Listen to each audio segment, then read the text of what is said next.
Hello guys, second topic है revenue expenditure and capital expenditure. ऐसा कोई भी खर्चा जिससे गवर्नमेंट का ना तो कोई लाइबिलिटी कम होती है और ना ही कोई एसेट बनता है, उसे कहते हैं रेवेन्यू एक्सपेंडिचर। जैसे salary paid, pension given, charity given. Government जो पैसा दे देंगे उसके बदले में उनको कोई एसेट नहीं बनता, कोई संपत्ति जनरेट नहीं होती है और ना ही उनका कोई लोन या कोई लाइबिलिटी कम होती है, उसे कहते हैं रेवेन्यू एक्सपेंडिचर।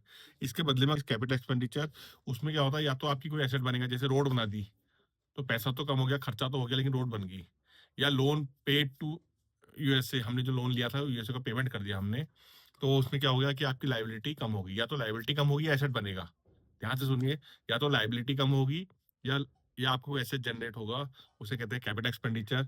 और ना ही कोई लाइबिलिटी कम हुई, ना ही कोई एसेट जनरेट हो, रेवेन्यू एक्सपेंडिचर। जैसे salary paid, charity given, victims को पैसा, कुछ भी पैसा हम जो दे रहे हैं उसके बदले में हमारी कोई एसेट जनरेट नहीं हो रहा, उसे कहते हैं हम रेवेन्यू एक्सपेंडिचर।